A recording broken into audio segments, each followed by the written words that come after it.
Most people who try to rebuild their life in 6 months usually just quit within the first 21 days. Not month 3, not month 2, 21 days. And it's almost never because the plan was initially bad.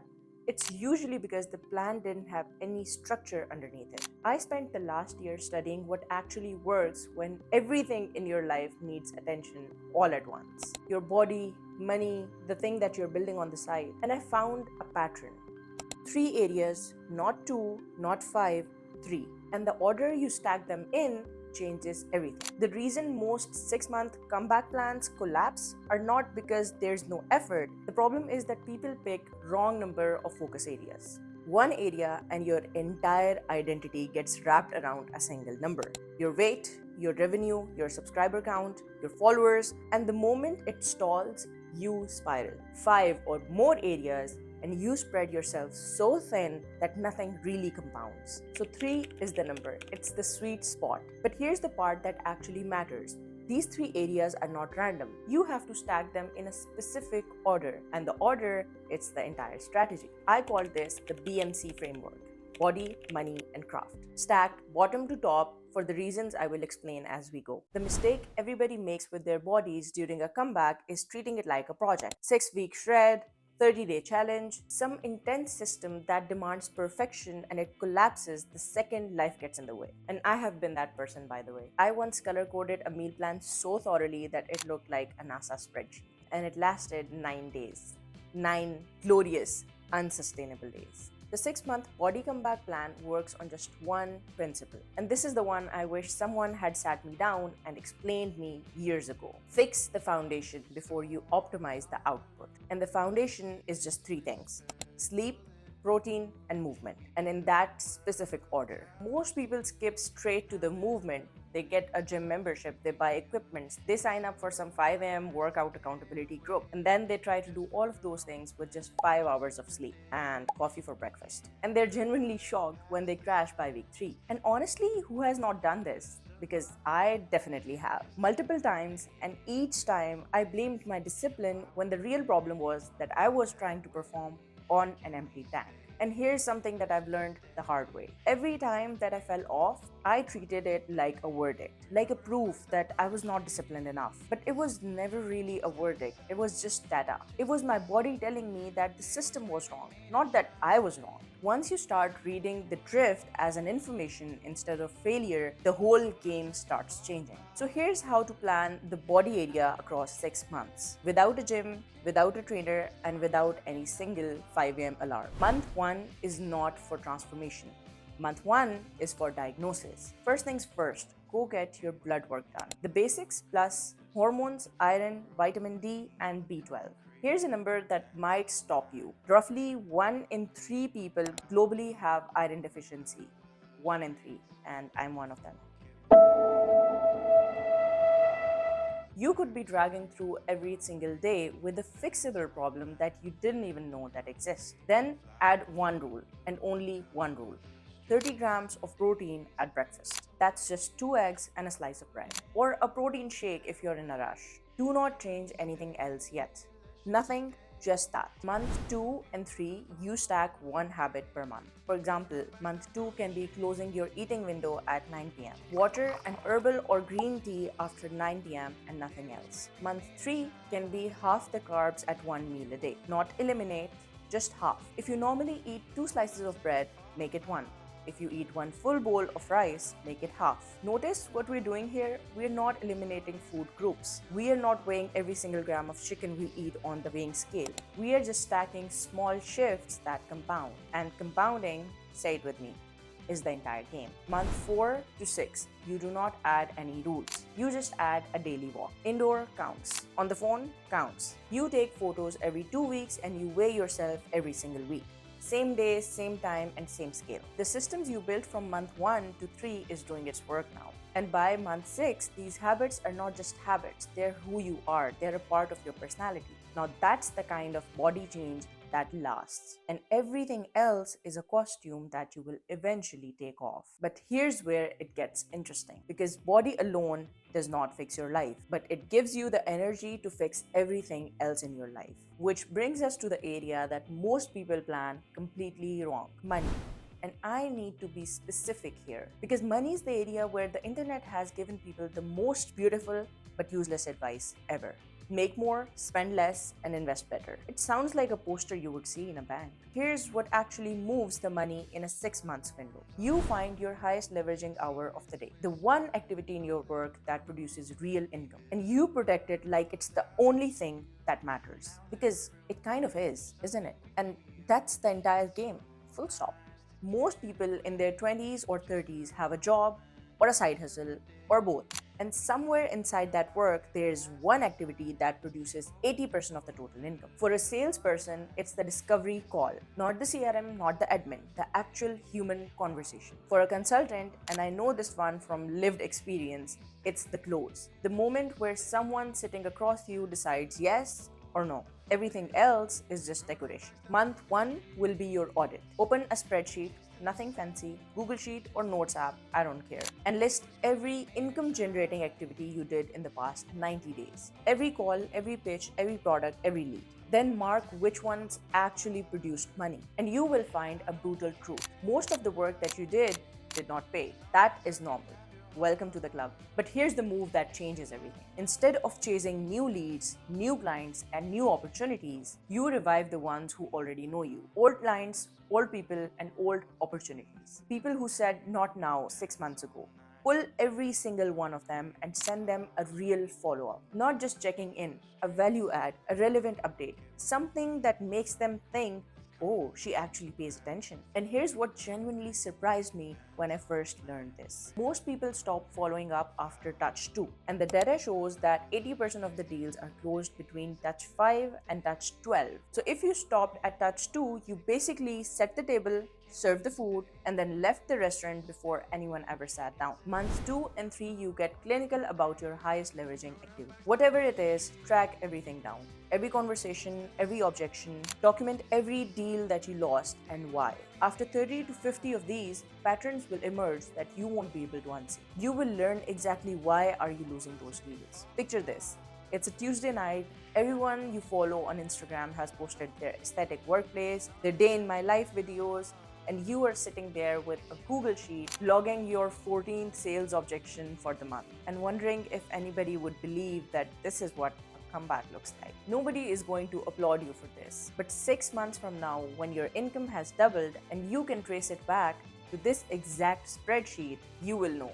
And honestly, that's better than the applause. Months 4 to 6, two things happen at the same time. You raise your prices on your most popular offer, and you build a referral engine into every close. And now, if you're thinking that I cannot raise my prices, I will lose clients, I hear you. And yes, you will lose some clients, but the ones who stay will pay you more. They will take you more seriously.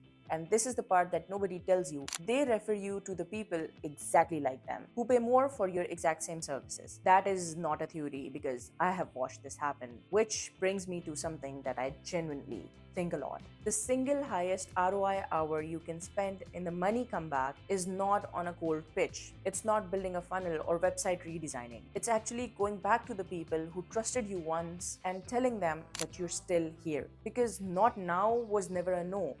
It was ask me again when the timing is better. And 6 months later, the timing is definitely better. A closed deal in week 1 of your comeback is not just income, it rewires how your next 6 months feel. You stop operating from scarcity and you start operating from proof. And that shift, that's what makes you dangerous. Okay, so now you have your body giving you energy and your money stabilizing the foundation. That's 2 of the 3 areas done. You have the energy and you don't have the pressure. But area 3, which is crafting, is the one that decides whether any of this actually means something a year from now. This is the area I take the most seriously. And honestly, it's the one almost everyone gets backwards. Craft is the thing that you're building on the side, the channel, the business, the newsletter, the design portfolio, whatever that thing is for you that nobody's paying you for, but you keep coming back to it no matter what. It is calling you, but you just cannot explain how and why. That is your craft. This is the one that took me the longest to figure out. Like, I am genuinely mad at my past self for not figuring it out sooner. So, the way you plan your craft for the next 6 months is the exact opposite of how you planned your money and your body come back. Money and body compound through restriction and focus, but craft compounds through volume, through shipping, through putting the things out in the world before they feel ready. Months 1 and 2, you ship everything you have. You put everything out there. You hit publish. Do whatever you have to. Even the half finished projects, the video ideas that you have been refining for months just because they're not ready yet. Get them out, publish them, post, send. Done is the only metric that matters in the next 60 days. Perfectionism in early craft is just fear wearing blazer. Months 3 and 4 is where the data starts talking. And if you are really listening, you will actually see which pieces landed and which ones fell flat. The rule here is very simple and a bit painful. Double down on what worked, kill what didn't work, and resist the temptation of reinventing something from scratch just because you're bored. You do not need a brand new concept every single month. You just need to refine the concepts that already have traction. That is what compounding looks like in creative work. It is not glamorous at all, but it works. Month 5 and 6, you build something that I call compound asset. This is that one piece of craft that you can keep adding to forever. For a writer, it may be a book or even a body of work. For a business builder, it might be the service that sells while you sleep, or at least while you eat. The compound asset is what makes month 7 better than month 6. Without this, every month resets to zero, and that is something that we do not want. And here's something that most people miss on craft. It might not pay you for a very long time, maybe not even in these 6 months, maybe not even in a year. And that's exactly why money area is second, not the third. Third is your craft. You build money so your craft has runway to compound without the pressure of paying rent from your side project when it's not even ready yet. Now, here's the part that ties the entire thing together. And honestly, this is the bit I wish I could print and tape it on the wall. Body funds money.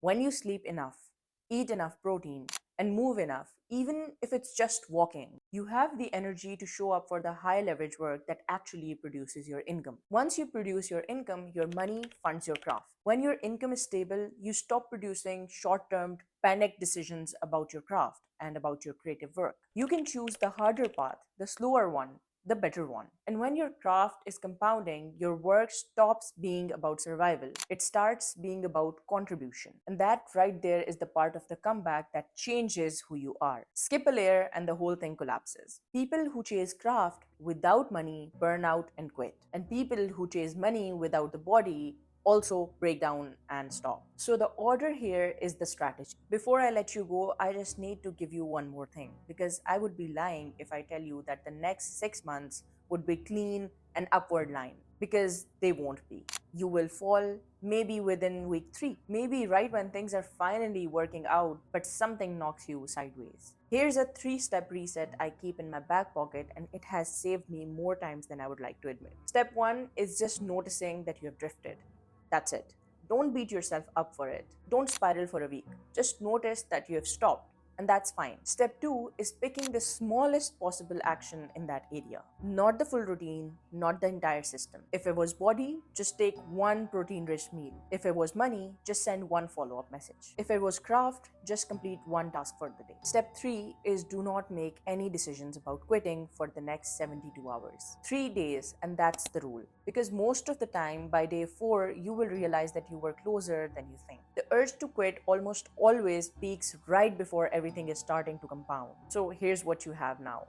3 areas: body, money, and craft, stacked in order with a month by month plan. Because this is not a motivational speech. This is an architecture, this is a strategy, and this is a system. And trust me, this is not easy. This is hard. Sticking to something for 6 months straight requires discipline and determination. You will have weeks when you would want to quit, when you wouldn't want to even get up in the morning, where the scale is not moving no matter what you do, where the deal is not closing no matter how many follow-ups you send. And that is not a sign that the plan was wrong or that you are wrong. That is exactly what a comeback feels like from the inside. The people who stick to the plan are not the ones who are most disciplined. They're the ones who have built a system to hold them when discipline runs out. And here's what I want you to take with you more than anything else in this video. 6 months from now, the person who made it through, the version of you is not a different person. They are not someone who magically became the most talented, most lucky, or most disciplined person in the world. They are someone who just didn't quit.